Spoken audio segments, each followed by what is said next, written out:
नमस्कार दोस्तों, गार्गी क्लासेस पर आपका स्वागत है। डेट आज की 8 अप्रैल 2022 और देख लेते हैं इंडियन एक्सप्रेस के एडिटोरियल आइडिया पेज से इंपॉर्टेंट आर्टिकल्स जो अभी हम इस वीडियो में डिस्कस करने वाले हैं। सबसे पहले हम बात करेंगे BRICS for a new order कि किस तरीके से अभी फ़िलहाल यूक्रेन में अभी जो अटैक किया गया है रशिया के द्वारा और उसके बाद में जो एक बायसनेस देखने को मिल रही है जिसमें वेस्टर्न कंट्रीज़ एक साथ आ गए, रशिया चाइना दोनों एक साथ हैं। तो यहाँ पर इंडिया की जो रेलेवेंस है वो बहुत ज़्यादा बनती चली जा रही है क्योंकि इंडिया दोनों धड़ों से अपनी एंगेजमेंट रखता है। तो उस पॉइंट ऑफ व्यू से इस आर्टिकल को हम देखेंगे। दूसरा जो आर्टिकल रहेगा वो है गिल्टी अंटिल प्रूव्ड इनोसेंट। अभी जो क्रिमिनल प्रोसीजर बिल पारित किया गया है पार्लियामेंट के द्वारा, उसमें क्या क्या लूप होल्स हैं, कहाँ प्रॉब्लम हो सकती है और सबसे ज़्यादा परेशानी जो वल्नरेबल सेक्शन है हमारी सोसाइटी का उनको होगी, तो हम कैसे उसको ठीक कर सकते हैं, उस पॉइंट ऑफ व्यू से इस आर्टिकल को जानेंगे। और एक आर्टिकल हम जानेंगे अ फेस्टिवल ऑफ इंक्लूजन। इस आर्टिकल में देखेंगे कि इंटेलेक्चुअली जो डिसेबल्ड पर्सन होते हैं उनके लिए हमें क्या करने की ज़रूरत है जिससे कि वो केवल सर्वाइवल के लिए ना सोच करके अपनी ज़िंदगी अच्छे से एंजॉय करे। तो उस पॉइंट ऑफ व्यू से इंटेलेक्चुअल डिसेबल्स के पॉइंट ऑफ व्यू से इस आर्टिकल को डिस्कस करेंगे। और लास्ट में एक आर्टिकल ये रहेगा जिसमें हम देखेंगे कोविड एंड पॉवर्टी कि भाई कोविड की वजह से गरीबी कितनी बढ़ी, उसको लेकर के अभी एक वर्किंग पेपर रिलीज़ हुआ आईएमएफ के द्वारा, पर उस वर्किंग पेपर में क्या क्या कमियां रही है उस पॉइंट ऑफ व्यू से इस आर्टिकल को देखेंगे। तो 4 आर्टिकल्स हैं, देखते हैं इनको। फर्स्ट आर्टिकल है BRICS for a new order. Article को लिखा है सौम्यकांति घोष और बिक्रमजीत चौधरी ने।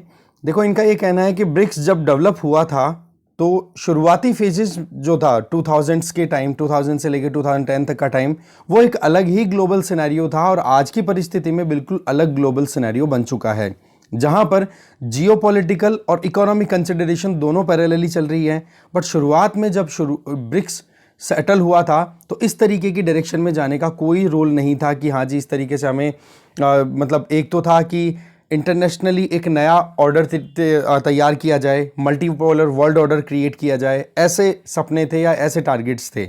बट आज जिस तरीके से रशिया ने यूक्रेन पे अटैक किया है और जो वेस्टर्न कंट्रीज़ के बीच में एक अलायंस देखने को मिल रहा है, दूसरी तरफ रशिया और चाइना के बीच में कॉपरेशन दिख रहा है, तो उसमें इंडिया की रेलेवेंस बढ़ रही है। तो देखो, ब्रिक्स की शुरुआत होती है, शुरुआत में चाइना और रशिया दोनों साथ में आते हैं आरसी, फिर इंडिया उनको ज्वाइन कर लेता है आरआईसी, फिर ब्राज़ील ज्वाइन कर लेता है, फिर साउथ अफ्रीका ज्वाइन कर लेता है, ओवरऑल बन जाता है ये ब्रिक्स।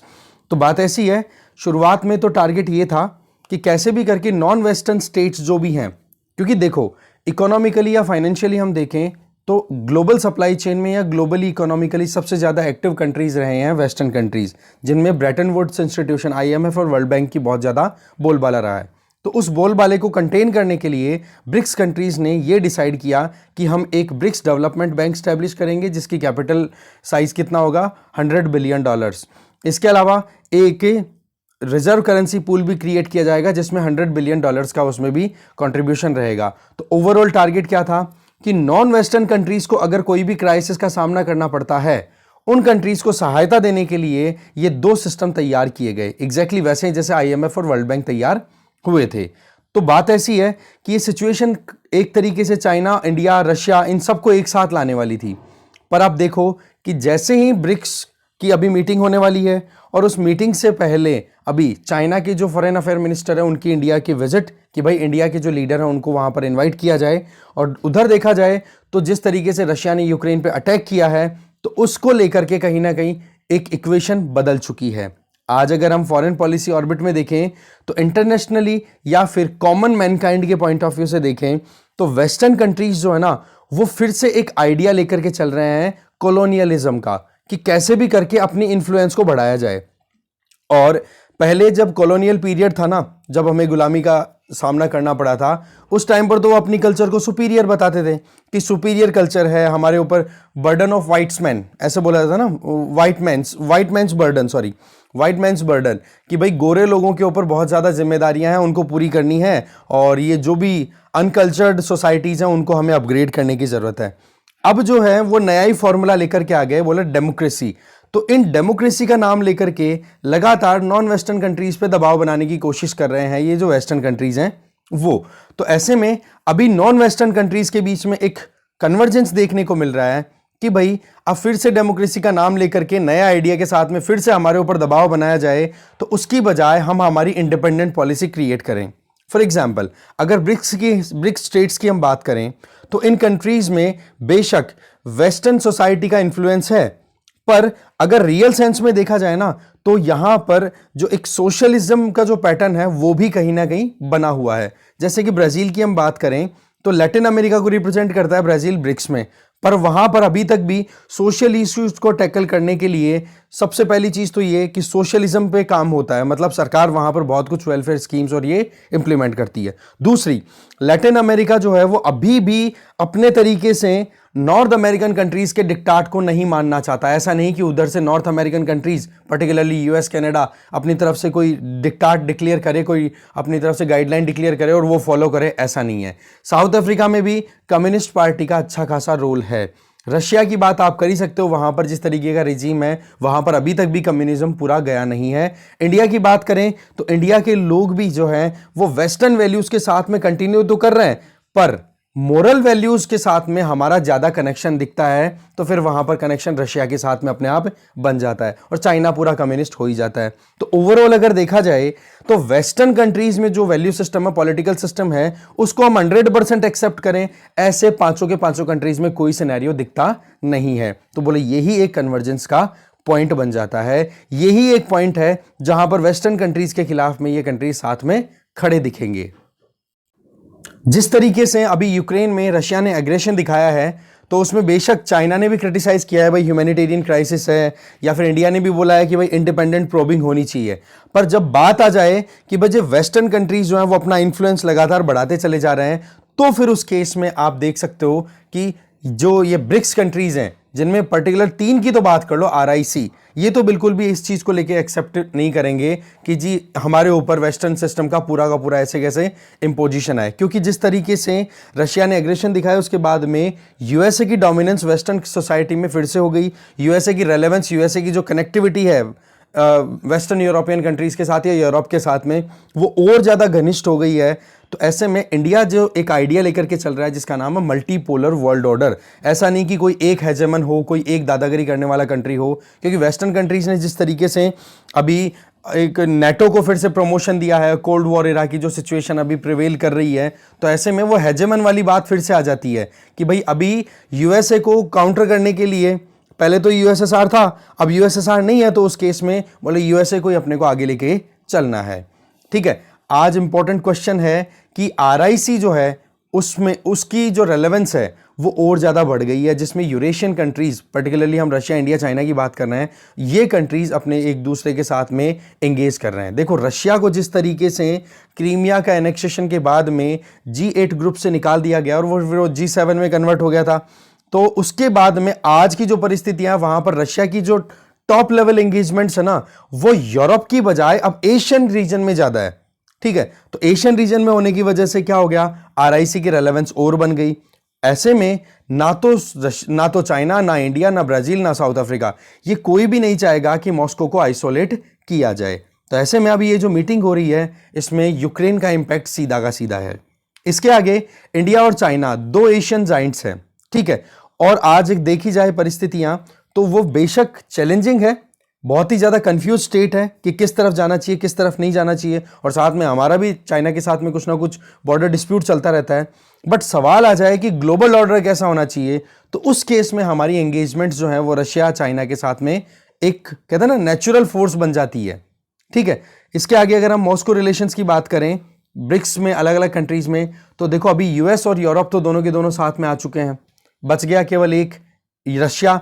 रशिया ने चाइना के साथ अपने ट्रेड रिलेशंस वैसे अच्छे कर लिए हैं, और इंडिया को भी कंसेशनल बेसिस पे आप देख सकते हो कि सस्ते में तेल प्रोवाइड कराया जा रहा है। तो रुपी रूबल का जो रिलेशन है करेंसी एक्सचेंज का, वो जो कि यूएसएसआर के टाइम पे हुआ करता था, वो रीस्टार्ट हो गया है, तो और एक एंगेजमेंट आ गई है। तो ऐसे में रशिया और इंडिया और चाइना के बीच में कड़ी के तौर पे रशिया जो है वो एक रोल प्ले करेगा। साथ में बहुत से जो कंट्रीज हैं वो इंडिया के द्वारा डेवलप्ड, यहां पर आप देखो इंडिया का sovereign financial messaging system exactly वैसा ही सिस्टम जैसे स्विफ्ट है, बोला ऐसा ही सिस्टम इंडिया के पास अवेलेबल है। इस सिस्टम को भी नॉन डॉलर करेंसी के बेसिस पे जो ट्रेड हो रहा है उसको यूज करना चाह रहे हैं दूसरे कंट्रीज। जैसे नॉन डॉलर करेंसी मतलब आज जानते हो आप कि वर्ल्ड ट्रेड का लगभग 70% वॉल्यूम जो है वो डॉलर्स के ही कंसिडरेशन में होता है। तो आप देख सकते हो कि नॉन डॉलराइजेशन की तरफ ज्यादा से ज्यादा मूवमेंट देखने को मिल रहा है। तो ऐसे में स्विफ्ट का अगर ऑप्शन निकल के आता है, और आज देखा जाए तो सॉफ्टवेयर इंडस्ट्री में हम अच्छी खासी स्टैंड रखते हैं वर्ल्ड ओवर, तो payment mechanism, energy related payments देख लो या कोई भी लेन देन हो, जैसे आज डॉलर और यूरो के तौर पे ही तो सैंक्शंस लगा दिए ना रशिया पे, और रशिया ने भी क्या कह दिया कि जी आपने सैंक्शन लगा दिया तो हम भी पेमेंट केवल रूबल में ही लेंगे, हमें नीचे आपका डॉलर और यूरो। ठीक है, तो इस तरीके से अभी जो लैंडस्केप जो चेंज हो रहा है इसमें हम हमारा जो सिस्टम है, जिस तरीके के स्विफ्ट काम करता है इंटरनेशनल ट्रांजैक्शंस को मॉनिटर करने के लिए, मैसेजिंग एक्टिविटीज के लिए कि हाँ जो भाई इंटरनेशनली दो बैंकों के बीच में क्या लेन देन हो रहा है, ऐसे ही हमारा जो फाइनेंशियल मैनेजमेंट सिस्टम है SFMS, ठीक है, सोवरेन फाइनेंशियल मैनेजमेंट सिस्टम, तो इससे हम हमारे रुपए को भी और ज्यादा रेलेवेंट बना सकते हैं। और इसमें यह मौका बहुत ही अच्छा है जिससे कि हम रुपी को इंटरनेशनलाइजेशन की तरफ पुश करें, ज्यादा से ज्यादा ट्रांजैक्शन जो हैं वो रुपए के फॉर्म में करें। तो रशिया ने जिस तरीके से यूक्रेन में एग्रेशन दिखाया तो एक ट्रायंगल डिप्लोमेसी बन गई है जिसमें इंडिया एक है, इधर यूरोप है और आप देख सकते हो इधर एशिया है। या इंडो पैसिफिक रीजन की बात करें तो एक तरफ तो यूएस, ऑस्ट्रेलिया, जापान के साथ क्वाड में इंडिया सीधा एंगेज कर रहा है, और ब्रिक्स की बात करें तो रशिया और चाइना के साथ इंडिया सीधा एंगेज कर रहा है। इवन संघाई कॉर्पोरेशन ऑर्गेनाइजेशन भी हम एंगेज करते हैं। खैर पॉइंट क्या है हमारा अभी कि अभी ब्रिक्स की मीटिंग होने वाली है, तो ब्रिक्स की रेलेवेंस पॉइंट ऑफ व्यू से ये आर्टिकल है।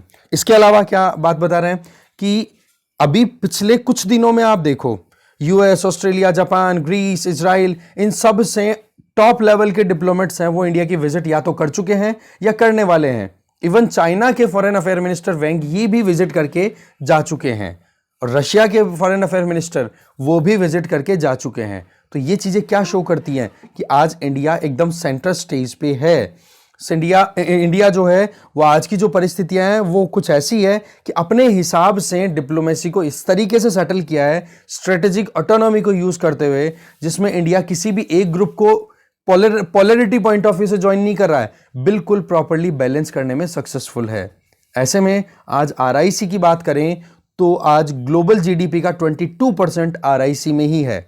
इसके अलावा 16% ग्लोबल एक्सपोर्ट का पार्ट जो गुड्स एंड सर्विसेज में होता है वो भी RIC से ही होता है, क्योंकि इंडिया और चाइना ये वर्ल्ड की दो बड़ी इकोनॉमीज में से हैं और रशिया भी कुछ ज्यादा पीछे है नहीं। तो ऐसे में ब्रिक्स की रेलेवेंस के हिसाब से ये आर्टिकल था कि कैसे आज की परिस्थितियों में ये साथ में आ सकते हैं। जो आइडिया शुरू में था नॉन वेस्टर्न कंट्रीज का साथ में आने का, बोलो वही आइडिया आज भी रेलेवेंट बनता है। आगे चलते हैं। नेक्स्ट आर्टिकल है गिल्टी अंटिल प्रूव्ड इनोसेंट। देखो अभी आपको पता है ये आर्टिकल तो देखो लिखा है निकिता सोनावने ने, इसके अलावा प्रवीता कश्यप ने और मृणालिनी रविंद्रनाथ ने। इनका ये कहना है कि अभी राज्यसभा ने कल परसों बिल पारित कर दिया, क्रिमिनल प्रोसीजर आइडेंटिफिकेशन बिल, और उसके पहले लोकसभा ने भी पारित किया था। इसमें क्या है कि कन्विक्ट हो या कोई अक्यूज्ड हो, उसके इन्वेस्टिगेशन से संबंधित जब कभी भी कोई प्रोसीडिंग स्टार्ट होगी तो उसको उसके एविडेंसेस ज़्यादा से ज़्यादा कलेक्ट करने के अप्रूवल दिए जा रहे हैं। ठीक है, अब बात ऐसी है कि ये जो एक्ट है ये इस तरीके का एक्ट बन जाएगा जो कि एक इंडिविजुअल को उसी के खिलाफ में गवाही देने के लिए आप कह सकते हो पुश कर रहा है। वैसे बोला जाए तो ओरल या फिर रिटर्न सेगमेंट में आप लोग कि हाँ जी बोल के तेरे स्टेटमेंट दे तेरे खिलाफ कि तूने ये क्राइम किया है, डरा के धमका करके, या फिर लिखवा लिया कि हाँ इस पेपर पे लिख के दे नहीं तेरी पिटाई होगी बहुत बुरी, 3rd डिग्री टॉर्चर मिलेगा। बोला उसको सेल्फ इंक्रिमिनेशन नहीं बोलते हैं, राइटर्स का ये कहना है। इनका ये कहना है कि एक इंडिविजुअल को अगर आपने डाउट भी कर लिया और वो इन्वेस्टिगेशन के प्रोसीजर में अगर आ चुका है तो आप उसके डेटा को कलेक्ट करोगे, चाहे वो फिजिकल हो, बायोलॉजिकल हो, चाहे फिर वो बायोमेट्रिक में आप आइरिस लो, रेटिना लो, फिंगरप्रिंट लो, फुटप्रिंट लो, जो भी आपको डेटा लेना है वो आप ले लोगे और फिर आप उस डेटा को एनालाइज करोगे। डेटा एनालाइज करने के लिए भी आप टेक्नोलॉजी यूज करोगे जिसमें ये देखोगे कि इस इंडिविजुअल का पास्ट क्या रहा हुआ है, तो पास्ट की जो एक्टिविटीज है उससे उस इंडिविजुअल को आप झट से बोल दोगे कि ये तो क्रिमिनल है, इसकी तो बिहेवियर ही ऐसी रही हुई है। तो वो चीजें क्या शो करेंगी कि कहीं ना कहीं एक इंडिविजुअल को आप indirectly right against self incrimination के अगेंस्ट लेके जा रहे हो। मतलब उसका जो अधिकार है ना कि भाई मुझे मेरे खिलाफ में गवाही देने का कोई आपके पास अधिकार नहीं है कि आप मुझे दबाव बनाओ और फिर मैं अपने ही खिलाफ में गवाही दूं। तो ये जो आर्टिकल 20 क्लॉज 3 है हमारे कॉन्स्टिट्यूशन का, ये सीधा कहता है कि आप किसी भी इंडिविजुअल को उसी के खिलाफ गवाही देने के लिए दबाव नहीं दे सकते। ठीक है, तो ऐसे में क्रिमिनल इन्वेस्टिगेशंस में ये जो प्रोविजन किए जा रहे हैं, बोलो ये अनचेक्ड पावर दी जा रही है सेंट्रल गवर्नमेंट को, इन्वेस्टिगेटिंग एजेंसीज को और डिफरेंट एसोसिएशंस को, जो कि कहीं ना कहीं हरासमेंट का कारण बन सकता है। जो भी इंडिविजुअल्स है जिनके ऊपर केवल क्वेश्चन ही उठा दिया गया कि यार ये बंदा भी दिखा था उस क्राइम स्पॉट पे, तो इस केस में आप देख सकते हो कि कितना ज्यादा प्रॉब्लम हो सकती है। ठीक है, 2005 की बात करें तो code of criminal procedure CrPC में अमेंडमेंट लाए गए।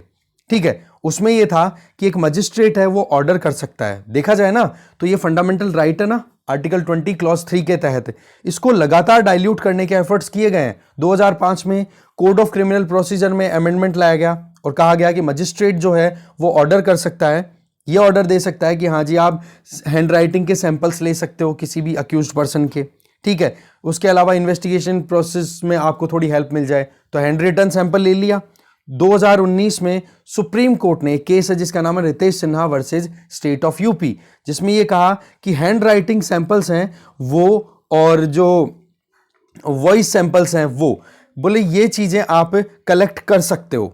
तो ये भी बोले ये, और मतलब अगर आप हैंड रिटन सैंपल लो या किसी की आवाज को रिकॉर्ड करो तो बोलो वो सेल्फ इंक्रिमिनेशन का जो अधिकार है आर्टिकल 20 क्लॉज 3 का, बोलो उसके अगेंस्ट में नहीं जा रहा है। फिर आ जाती है बात काठी कालू ओगाड़ केस 1962। उस केस में यह था कि अगर किसी के पाम इंप्रेशन, हथेली का इंप्रेशन लिया जाए, फुटप्रिंट लिए जाए, तो बोले वो भी सेल्फ इंक्रिमिनेशन नहीं है, वो इन्वेस्टिगेशन में हेल्प करेगा। इस तरीके से ये जो पूरा एक सिनेरियो है 1962 से लेकर के अभी तक का, बोलो बहुत बार इस तरीके के एफर्ट्स किए गए हैं कि जी आप इन्वेस्टिगेशन के लिए एक इंडिविजुअल का पूरा डेटा कलेक्ट करते हो, उस डेटा को फिर बाद में कंपेयर करके आगे आप बढ़ते हो। तो राइटर का ये कहना है कि कॉन्स्टिट्यूशन तो ये कहता है कि भाई आप किसी भी इंडिविजुअल पे दबाव बना करके उसके ओरल या रिटन स्टेटमेंट नहीं ले सकते। ठीक है, जिससे कि वो अपने ही खिलाफ में कोई गवाही ना दे दबाव में आकर के, तो ये अधिकार आपका प्रिजर्व्ड है। बट ये जो इस तरीके की एक्टिविटीज है जिसमें हैंड रिटन नोट आपने ले लिया या आप एक इंडिविजुअल के स्टेटमेंट्स आप रिकॉर्ड कर रहे हो, ओरल रिकॉर्डिंग्स ले रहे हो, ठीक है, तो इन चीज़ों को आप ये कह रहे हो कि ये आर्टिकल 20 का वायलेशन ही नहीं है। तो ऐसे में क्या हो जाता है कि आर्टिकल 20 को लगातार पिछले कई सालों से डाइल्यूट होते हुए हम एड्रेस कर सकते हैं। अब बात आ जाती है 1962 की, जो ये अभी केस था जिसमें कि हाँ ओरल और रिटन सेगमेंट आप ले सकते हो। तो ऐसे में ये राइटर्स बोलना चाह रहे हैं कि आज तो भैया आपके पास में टेक्नोलॉजीज हैं। पहले तो क्या थी कि एक इंडिविजुअल के पास में, मतलब एक इंडिविजुअल अगर क्रिमिनल केस में कहीं पे आ गया तो उसके आपने स्टेटमेंट्स ले लिए या फिर उसकी आवाज़ रिकॉर्ड कर ली, तो इतनी ज़्यादा टेक्नोलॉजी अवेलेबल नहीं थी। तो उस टाइम पर तो चलो ठीक है आपकी हेल्प की ज़रूरत थी, बट आज जिस तरीके से टेक्नोलॉजिकल यूसेज हैं, ठीक है, इन्वेस्टिगेशन में, तो उसमें तो आप सेल्फ इंक्रिमिनेशन के लिए पूरा यूज कर सकते हो इसको। जैसे कि भाई बात कैसे, मतलब आप इंफॉर्मेशन ले रहे हो बंदे की, चाहे वो फिंगरप्रिंट्स हैं। अभी जो ये क्रिमिनल आइडेंटिफिकेशन प्रोसीजर बिल जो पारित हुआ है लोकसभा में, राज्यसभा में, इसमें fingerprint impression, palm print, footprint impression, photograph, iris, retina, आंखों का स्कैन होना, फिजिकल बायोलॉजिकल सैंपल ये ले लेना, बिहेवियरल एट्रीब्यूट जैसे सिग्नेचर कैसे करता है, हैंड राइटिंग कैसे है इसकी, ये सारी चीज़ें आप इकट्ठी कर रहे हो। और वो भी, और मेडिकल इन्वेस्टिगेशंस भी आप कर सकते हो सीआरपीसी के सेक्शन 53 और 53A के तहत। और साथ में जो नेशनल क्राइम रिकॉर्ड ब्यूरो है वो इस डेटा को स्टोर अपने पास में रखेगा। अब बात ऐसी है कि आप इतना अगर रिकॉर्ड लोगे, टेक्नोलॉजी आपके पास में अवेलेबल है, अगर आप इनको प्रोसेस कर सकोगे तो एक इंडिविजुअल का पता नहीं कितने साल पुराना डेटा आप ट्रेस कर लोगे। कारण क्या है कि एक बार डेटा अगर रिकॉर्ड कर लिया गया तो उसको आप 75 साल तक डिस्ट्रॉय नहीं करने वाले हो। तो इसका मतलब तो ये हो गया कि एक इंडिविजुअल ने अगर गलती से भी कोई क्राइम हो गया उससे, तो उस इंडिविजुअल को आप क्रिमिनल कंसीडर कर लोगे केवल और केवल शक के बेसिस पे। तो बोले इसमें बिल में बहुत सारी चीजें ऐसी हैं जो वेगली वर्डेड है, दैट मीन्स क्लियर स्टेटमेंट नहीं है। जैसे क्या प्रोसेस होगा, क्या शेयरिंग का मेथड होगा, क्या डेटा है वो डिसमिनेट होगा, शेयर होगा अलग अलग इन्वेस्टिगेटिंग एजेंसीज के बेसिस पे या उनके साथ में। तो बोले एक तरीके से आप अक्यूज पर्सन पे कोर्जन अप्लाई करोगे, ना कि परजुएशन। दैट मीन्स कि आप यहां पर एक इंडिविजुअल को उसी के खिलाफ गवाही देने का नाम लेते ना नाम लेते हुए भी बहुत कुछ कलेक्ट कर लोगे, जिसका कि उस इंडिविजुअल के अगेंस्ट में यूज हो सकता है। और आज आपको पता है कि किस तरीके से टेक्नोलॉजी रैपिडली चेंज हो रही है, कितने डेवलपमेंट्स आ गए हैं कि एक इंडिविजुअल का डेटा किस तरीके से कितने लोगों से आप कंपेयर कर सकते हो, कितने ही पुराने डेटा के साथ में। तो प्रॉब्लम यहां पर यही है कि आप एक इंडिविजुअल का डेटा बहुत ज्यादा कलेक्ट कर लोगे, और जो इंफॉर्मेशन है जो आपने कलेक्ट कर ली उसमें क्या एग्जामिनेशन प्रोसीजर आप अप्लाई करोगे वो भी प्रॉपरली इस जगह पे एकदम क्लियर नहीं है, स्टेटमेंट एकदम अच्छे से नहीं है। अब आप बिहेवियर देखोगे, सारी चीज़ें देखोगे, तो वही बात हो गई कि एक इंडिविजुअल को इंक्रिमिनेट ही कर रहे हो उसके खिलाफ, कारण कि आपके पास में इतने सारे एविडेंसेज हैं। प्रीवियसली अगर उसने घर पे गुस्सा भी दिखाया और उसकी वजह से कोई डोमेस्टिक इशू को लेकर के केस था, तो भी आप उसको उसमें इन्वॉल्व कर लोगे। तो बोले यहाँ पर एक सर्विलियंस स्टेट का जो प्रोविजन है उस पर कंट्रोल होने की ज़रूरत है। फिर बिल में ये कुछ मेजर्स दिए हैं कि एक इंडिविजुअल जो कन्विक्ट हो चुका है, कन्विक्ट का मतलब जिसकी सज़ा क्लियर हो चुकी है कि हाँ जी इसको तो सज़ा होनी है, ये वाकई में गिल्टी ही है, ठीक है, या फिर जो इंडिविजुअल जो केवल अक्यूज्ड है, दोनों का अगर आप डेटा इकट्ठा करोगे तो उस चीज़ में आप ये देखो कि एक इंडिविजुअल पे केवल शक के दायरे पे आप इतना कुछ कर रहे हो। दूसरा यह बताया जा रहा है आगे कि 7 साल या उससे कम की सज़ा के जो भी केसेस हैं उनमें तो एक इंडिविजुअल मना कर सकता है कि जी मुझे कोई यहाँ पर अपनी तरफ से ये जो आप मांग रहे हो मेरे से बायोलॉजिकल डेटा और ये सारा, बोलो मैं नहीं दूंगा, मना कर सकता है वो, ठीक है। पर सवाल ये है ना कि जो 7 साल से ज़्यादा के हैं उनके ऊपर तो कहीं ना कहीं प्रॉब्लम क्रिएट होगी। और ज़्यादातर प्रॉब्लम क्या है हमारे यहाँ पर कि अभी भी पुलिसिंग जो है वो कॉलोनियल पीरियड के हिसाब से चलती है, जहां पर एक हमारी सोसाइटी की एक कम्युनिटी के कुछ लोगों को ज़्यादा परेशानी का सामना करना पड़ता है। जैसे कि the criminal tribes act of 1871, जिसमें नोमेडिक, घुमंतु और अर्ध घुमंतु जैसे सेमी नोमेडिक जो कई टाइम पर सेटल होते हैं, कई बार घूमते रहते हैं अपनी लाइवलीहुड अर्न करने के लिए, तो इन लोगों को अंग्रेजों ने क्रिमिनल बना दिया था, हेरिडेटरी क्रिमिनल, कि भाई ये तो पुश्तैनी क्रिमिनल है, ये तो करेंगे ही क्राइम। मतलब माता पिता की जो एक्टिविटीज थी जिनको अंग्रेजों ने क्राइम बोला, उन्हीं को क्राइम बोला, और उसी क्राइम को कंसिडर करते हुए एक ही फैमिली के लोगों को लगातार जेल में डाल के रखा। जय भीम, आप एक बार देख ली होगी आपने मूवी। तो उन चीजों को करेक्ट किया गया 1952 में, जब इस क्रिमिनल ट्राइब्स एक्ट ऑफ 1871 को रिपील किया गया, जिससे कि जो कम्युनिटीज पहले इस क्रिमिनल ट्राइब्स एक्ट के अंडर में लगातार ऑपरेशन का सामना कर रही थी उनको थोड़ा फ्रीडम मिली। उन कम्युनिटीज को फिर विमुक्त कम्युनिटीज बोल दिया गया कि हाँ अब वो फ्री है, कोई टेंशन नहीं है। पर आज भी जिस तरीके से क्रिमिनल प्रोसीडिंग्स होती है ना, तो सबसे पहले उन्हीं कम्युनिटी के लोगों को बुलाया जाता है। जब डाउट होता है कि हाँ जी ये क्राइम हुआ है, तो लाइन में खड़ी कर देते हैं उन विमुक्त कम्युनिटी के लोगों को ही, और ये बोलते हैं कि आप तो हैबिचुअल ऑफेंडर्स हो, क्योंकि आप बैक टू बैक ऑफेंसेस कर रहे हो। तो बोले स्टेट लेवल की जो पुलिस है ना, उनको इतनी अवेयरनेस नहीं है जितना कि आप सेंट्रल लेवल पे इन्वेस्टिगेटिंग एजेंसीज का काम कर रहे हो। जैसे हमने प्रीवियस आर्टिकल्स में देखा था कि जिस तरीके से इस बिल में प्रोविजंस हैं, इस बिल के प्रोविजंस को स्टेट गवर्नमेंट पे कहीं ना कहीं इंप्लीमेंट करना शुरू कर देगी, क्योंकि इसका तो स्पिल ओवर इफेक्ट आएगा। एक बार कहीं ने इंप्लीमेंट कर दिया तो फिर बाद में दूसरे अलग अलग इन्वेस्टिगेटिंग एजेंसीज हैं वो भी इसी तरीके की एक्टिविटीज करेंगी, और उनके पास आर्ग्यूमेंट भी रहेगा कि सेंट्रल गवर्नमेंट ने इसे इंप्लीमेंट कर दिया तो हम क्यों ना करें, ठीक है।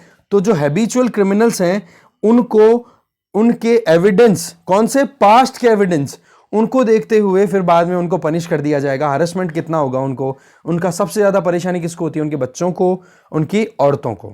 तो बोला वो चीज आप ठीक करो, और साथ में फिर पुलिस उनसे ब्राइब की डिमांड भी करती है, इतने रुपए दे दे फिर उसके बाद में तेरे को छोड़ देंगे, तो वो हरेसमेंट। और फिर इन्हीं लोगों के पास में जो विमुक्त कम्युनिटी या फिर जो वल्नरेबल सेक्शन ऑफ सोसाइटी है, जिनके पास एजुकेशन नहीं है, पैसा नहीं है, वो लोग फिर बाद में एक एडवोकेट भी हायर नहीं कर सकते जिससे कि वो उनका केस तो लड़ सके।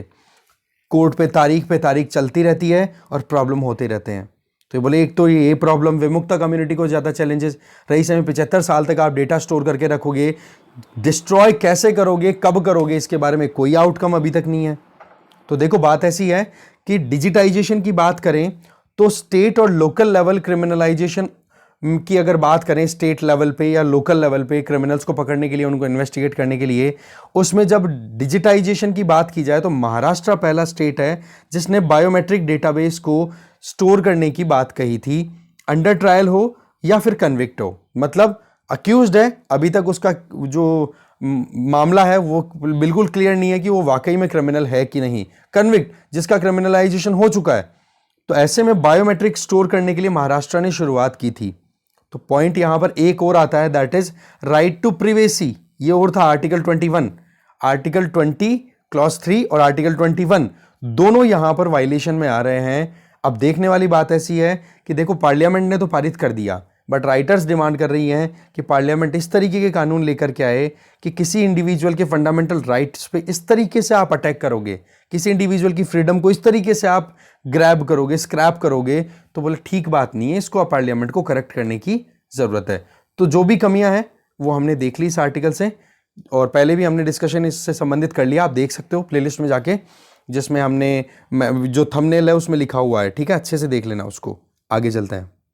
नेक्स्ट आर्टिकल है फेस्टिवल ऑफ इंक्लूजन। आर्टिकल को लिखा है यहां पर मल्लिका नड्डा जी ने। इनका ये कहना है कि कोविड-19 के टाइम पे मेरे पास में एक कॉल आता है और मैंने भी एक चीज़ नोटिस की कि इंटेलेक्चुअली डिसेबल्ड जो बच्चे हैं उनको बहुत परेशानी होती है। वो बच्चे, एक तो सबसे पहली चीज़ कि वो अगर समझ में थोड़ा डिले करते हैं तो उन लोगों को सोसाइटी में एक स्टिग्मा के साथ कनेक्ट कर दिया जाता है कि ये तो ऐसा ही है, वो वाली बात आ जाती है। तो सबसे पहला पॉइंट तो राइटर का ये कहना है कि पेरेंट्स बहुत ही ज़्यादा कंसर्न रहते हैं कि उनके बच्चे जल्दी से समझ नहीं पाते हैं कुछ चीज़ों को, इंटेलेक्चुअली डिसेबल होते हैं, जिनको हम बोलेंगे आइडेंटिफाइड विद आईडी। तो बोला अभी तक अगर हम देखें तो लगभग 25 मिलियन पर्सन हैं जो कि इंटेलेक्चुअली डिसेबल्ड हैं और उनकी फैमिलीज उस ट्रॉमा से लगातार गुजरती रहती है। और 2020 में जब कोविड आउटब्रेक हुआ तो फिर ये ट्रॉमा और ज़्यादा बढ़ गया। अनफॉर्चुनेटली आज तक देखें तो इस परिस्थिति को किसी ने नोटिस नहीं किया। वो तो ठीक है कि कोविड-19 से पहले ही एक स्पेशल ओलंपिक प्रोग्राम ऑर्गेनाइज होने लग गया था, ठीक है। उसमें क्या होता है कि इंटेलेक्चुअली डिसेबल्ड जो इंडिविजुअल्स होते हैं उन लोगों को हम पार्टिसिपेट करवाते हैं जिससे कि जो उनकी स्ट्रेंथ है उसको रिकॉग्नाइज किया जा सके, ठीक है। वैसे देखा जाए तो स्पेशल ओलंपिक्स का जो प्रोविजन है वो वर्ल्ड वाइड 1968 में स्टार्ट हो गया था, पर वही चीज़ है कि अभी तक हमारे यहाँ पर इतना ज़्यादा इसको यूज़ नहीं किया जा रहा है, या फिर इसमें इतना ज़्यादा एक कहता है ना कि एंगेजमेंट जो है वो नहीं है इंटेलेक्चुअल डिसेबल्ड इंडिविजुअल्स का। क्यों? अवेयरनेस बहुत कम है। तो इंटेलेक्चुअली डिसेबल्ड इंडिविजुअल्स को ज़्यादा से ज़्यादा एम्पावर करने के लिए स्पेशल ओलंपिक्स, जिनमें गेम्स ऑर्गेनाइज कराए जाते हैं, जिसमें एक इंडिविजुअल जो कि समझ में थोड़ा सा वीक है बट परफॉर्मेंस अच्छी देता है फिजिकली, तो उस इंडिविजुअल को आप स्पोर्ट्स में लेके आओ। इसके लिए क्या होता है, स्पेशल ओलंपिक वर्ल्ड गेम्स हैं वो ऑर्गेनाइज करवाए जाते हैं जिसमें person with intellectual disability he participate करते हैं। इस स्पोर्ट्स में काम क्या है, उन इंडिविजुअल्स को उनकी फिजिकल और कॉग्निटिव फिटनेस के बारे में अवेयर करना, उनकी सहायता करना जिससे कि वो और ज़्यादा स्ट्रेंथन हो सकें। अल्टीमेटली पॉइंट क्या आ गया कि हेल्थ केयर में हमें यह ध्यान रखने की ज़रूरत है कि एक इंडिविजुअल को कैसे हम फेयरर माहौल दे सकें, कैसे हम एक इंक्लूसिव वर्ल्ड बना सके जहां पर एक इंडिविजुअल अपने आप को इंफीरियरिटी कॉम्प्लेक्स में ले जाता है कि हाँ यार मैं थोड़ा वीक हूं, मेरी समझ थोड़ी कमजोर है, तो उस केस में उसको वहां पर कॉपरेशन की जरूरत होती है। ग्लोबल रिसर्च की अगर बात करें तो इंटेलेक्चुअली डिसेबल्ड इंडिविजुअल्स को बहुत ही सब स्टैंडर्ड की हेल्थ केयर प्रोवाइड होती है, जितना उनको रिक्वायरमेंट है उतनी हेल्थ केयर नहीं मिलती है। इसके अलावा उससे फिर बाद में उनके अंदर सेकेंडरी हेल्थ कंडीशंस हैं, उनमें कॉम्प्लिकेशंस आने लग जाते हैं। अल्टीमेटली रिजल्ट, उनकी लाइफ क्वालिटी बिगड़ गई, मोर्टेलिटी रेट भी फिर बढ़ जाती है। तो ऐसे में क्या करना चाहिए कि ये जो स्पोर्ट्स गेम है इनको प्रॉपरली एक तरीके से कंडक्शन होना चाहिए जिससे कि उनकी जो चैलेंजेस है उनको बाईपास किया जा सके और उनको एक स्ट्रेंथ दे जिससे कि वो एक डिग्निफाइड लाइफ जी सकें। इसके आगे अगर हम देखें तो कोविड-19 ने जिस तरीके से हैवॉक फैलाया तो उसकी वजह से सोसाइटी में बहुत ज़्यादा ट्रॉमा जो था, जो पहले से चल रहा था, वो और बढ़ गया। चाहे फिर वो गरीबी की बात करो, चाहे फिजिकली डिसेबल्ड इंडिविजुअल या फिर इंटेलेक्चुअली डिसेबल्ड इंडिविजुअल्स, उनको बहुत ज़्यादा परेशानियां हुई। अब आप देखो गवर्नमेंट की बात तरफ से तो गवर्नमेंट अलग अलग स्कीम्स चला के ऑलरेडी इन पे काम कर रही है, जैसे कि राष्ट्रीय बाल स्वास्थ्य कार्यक्रम, जिसमें क्या है कि बच्चों का अर्ली आइडेंटिफिकेशन किया जा सके 4Ds के बेसिस पे, जिनमें defect, deficiencies, disease, developmental delay, उसमें डिसेबिलिटी भी आ गई। इन 4Ds के बेसिस पे एक इंडिविजुअल बच्चे को स्क्रीनिंग की जाती है और यह पता किया जाता है कि उस बच्चे के साथ में क्या क्या चैलेंजेस हैं, और वो जब चैलेंजेस का पता पड़ जाता है अर्ली स्टेजेस पे, तो उसी के हिसाब से उनको एजुकेशन देना, उसी के हिसाब से उनके आसपास का माहौल बना के रखना। ठीक है, इसी तरीके से ADIP स्कीम भी है। उसमें क्या होता है कि जैसे मतलब सुनने में अगर किसी को प्रॉब्लम है तो उनको फिर कॉशेलियर या कोकेलियर, जो भी बोलो आप, ये ट्यूब होती है एक तरीके की हमारे कान में जो साउंड सिग्नल को ब्रेन तक लेके जाती है। तो अगर हियरिंग इंपेयरमेंट है तो उनकी भी सहायता करने के लिए गवर्नमेंट ने अलग अलग प्रोविजन कर रखे हैं। पर बात वही है कि जितना उनको सपोर्ट मिलना चाहिए वो इतना एडिक्वेटली अवेलेबल नहीं है। आज 75 साल हम सेलिब्रेट कर रहे हैं हमारे आज़ादी का, तो उसी टाइम पर हमने बोला इस कोविड के जाने के बाद में स्पेशल ओलंपिक्स ऑर्गेनाइज किए हैं, स्पेशल ओलंपिक्स भारत, जिसमें आप कह सकते हो लॉन्च किसने किया है? ये स्पेशल ओलंपिक्स भारत ने एक नेशनल हेल्थ फेस्ट फॉर दिव्यांगजन, जिसमें वी केयर नाम से इसकी थीम पर ये प्रोग्राम स्टार्ट किया है, जिसमें 75,000 के लगभग पर्सन विद इंटेलेक्चुअल डिसेबिलिटी लगभग 120 सिटीज से हम पार्टिसिपेशन में लेकर आ रहे हैं। और ये लॉन्च कब किया गया है? कल परसों। ठीक है, वर्ल्ड हेल्थ डे 2022 को। तो बोले इसमें एम क्या है? फिटनेस प्रोग्राम करना, स्क्रीनिंग कंडक्ट करना, जिससे कि इंडिविजुअल्स को आइडेंटिफाई तो किया जाए कि कौन इंटेलेक्चुअली डिसेबल्ड हैं। ठीक है, तो यही चीज है मेन कि कैसे भी करके हम आगे से आगे इंटेलेक्चुअली डिसेबल्ड इंडिविजुअल, ये भी क्या है, वल्नरेबल सेक्शन ऑफ सोसाइटी हो गए, तो इनको सपोर्ट देने के लिए, जिससे कि वो सर्वाइवल की ना सोचे, एक अच्छी जिंदगी जिए, वो वाली बात है। तो बोले 750 के लगभग special Olympic Bharat centres open हम कर रहे हैं, जहां पर इंडिविजुअल्स जो भी हैं उनको रिकॉग्नाइज करना, स्क्रीनिंग करना, आइडेंटिफाई करना, फिर उनके लिए, उनके बेनिफिट के लिए प्रॉपर सिस्टम तैयार करके देना, जिससे कि वो एक अच्छी ज़िंदगी जी सके, क्वालिटी ऑफ लाइफ इंप्रूव करना। देखो, एक इंडिविजुअल की ज़िंदगी अच्छी होती है ना, तो समाज की, परिवार की ज़िंदगी अपने आप ही अच्छी हो जाती है। तो बोलो उनकी प्रॉब्लम्स को रिकॉग्नाइज करना ज़रूरी है, और प्रॉब्लम्स को हाईलाइट ना करते हुए हमें उनकी एबिलिटीज़ को हाईलाइट करें, जिससे कि उनको एक कॉन्फिडेंस आए। बोले ये थी मेन बात। तो इंटेलेक्चुअली डिसेबल्ड इंडिविजुअल्स के लिए ये एक आर्टिकल था जो हमने देखा। आगे चलते हैं। Next article, Covid and poverty. देखो, इस आर्टिकल में मेन जो पॉइंट है वो यही बताया जा रहा है कि हमारे यहाँ पर कोविड की वजह से इनइक्वालिटीज बहुत बढ़ गई, गरीबी बहुत बढ़ी है, उसमें कोई डाउट नहीं है, पर एक प्रॉपर डेटाबेस हमारे पास अवेलेबल नहीं है। गवर्नमेंट का जो नेशनल अकाउंट्स का जो डेटा है वो तो कुछ और कहता है कि हमारे यहाँ पर गरीबी बहुत कम हो गई, और उस चीज़ को वेरीफाई भी कर दिया है IMF के एक वर्किंग पेपर ने, जिसमें ये कहा जा रहा है कि लगभग 0.8% के लगभग ही इंडियन पॉपुलेशन है वो एक्सट्रीम पुअर्टी के नीचे जी रही थी। कल ही हमने ये रिपोर्ट डिस्कस की थी शाम वाले वीडियो में, दोपहर वाले वीडियो में, आजकल तो दोपहर में आने लग गया वो वीडियो। ठीक है, तो बोलो पॉइंट ये आ रहा है कि अगर हम रियलिटी चेक करें तो इंडिया में जब डेटा प्रॉपरली अवेलेबल था, कौन सा डेटा? जो गवर्नमेंट रिलीज करती थी, जिसमें कंजम्पशन एक्सपेंडिचर सर्वे जो था उसके हिसाब से ये था कि 2017-18 में गरीबी बढ़ी थी। ठीक है, पिछले टाइम के कंपैरिजन में 2017-18 में गरीबी बढ़ी थी, जब से डिमोनेटाइजेशन और GST और ये इंप्लीमेंट हुए थे, उसके बाद की बात है। और कोविड ने तो उसको और ज्यादा बिगाड़ दिया है परिस्थिति को।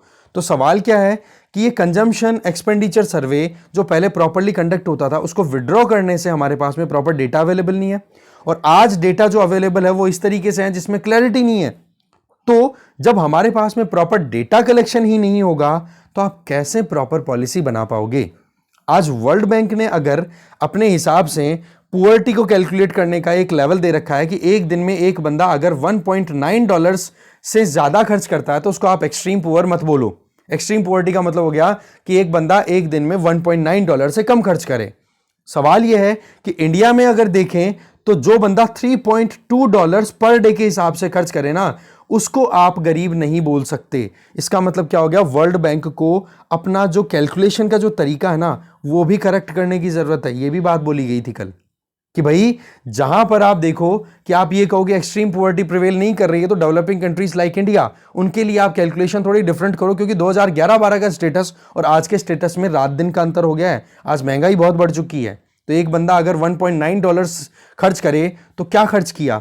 और उसमें आपने ये भी कहा, ये जो वर्किंग पेपर रिलीज हुआ है, कि अभी जो वेलफेयर स्कीम्स के तहत जो खाना दिया जा रहा है फ्री में, जैसे प्रधानमंत्री गरीब कल्याण अन्न योजना, तो बोलो उसमें आप एक चीज बताओ कि क्या केवल खाना खा लिया पेट भर के उससे ही गरीबी खत्म हो गई या कुछ और चीजें भी होती हैं साथ में? तो यहां पर एडिटर का एक कंसर्न है वो ये कि आप फूड ग्रेन अगर आप अवेलेबल करा रहे हो सब्सिडाइज रेट पे, इसका मतलब कैश ट्रांसफर थोड़े ना है कि वो बंदा जो उस बेनिफिट को उठा रहा है वो कहीं पर भी उस पैसे का यूज कर पा रहा है। वो तो केवल खाना ही तो मिला, खाने को कंज्यूम कर लिया। जबकि कंजम्पशन एक्सपेंडिचर जो सर्वे था उसके बेसिस पे देखा जाए, जो कि 2017 में विड्रॉ कर लिया था, उसमें बताया था कि 2011 से 2017 के बीच में इंडिया में गरीबी बढ़ी है। तो आप कैसे कह सकते हो कि एक्सट्रीम पॉवर्टी जो है वो खत्म हुई अभी पिछले कुछ दिनों में और कोविड के टाइम पे नहीं बढ़ी, जबकि इनइक्वालिटीज बहुत ज्यादा बढ़ी हैं। ऑक्सफैम रिपोर्ट भी ये बार बार कहती है। तो एक प्रॉपर मैनर में डेटा कलेक्शन होना जरूरी है। अगर हमारे पास में रिच स्टैटिस्टिकल ट्रेडिशन नहीं है, जो रिच स्टैटिस्टिकल ट्रेडिशन हमारा रहा है, डेटा कलेक्शन करने का जो हमारा मेथड रहा है, उनको हमें लाना पड़ेगा फिर से। क्योंकि अगर डेटा की कमी रही ना तो हम पॉलिसी अच्छी नहीं बनाएंगे, और पॉलिसी अच्छी नहीं बनाएंगे ना तो कैसे हम आगे प्रोग्रेस करेंगे? वही बात, कबूतर ने आंखें बंद कर ली, बिल्ली भाग गई, ऐसा कुछ नहीं है। बिल्ली वहीं पे है, खा जाएगी कबूतर को। पॉइंट क्या आ रहा है? डेटा में गैप नहीं होना चाहिए, ये है मेन मुद्दा। ठीक है जी, तो डिस्कशन में 4 आर्टिकल्स थे, देख लिए। Thank you very much for watching this video.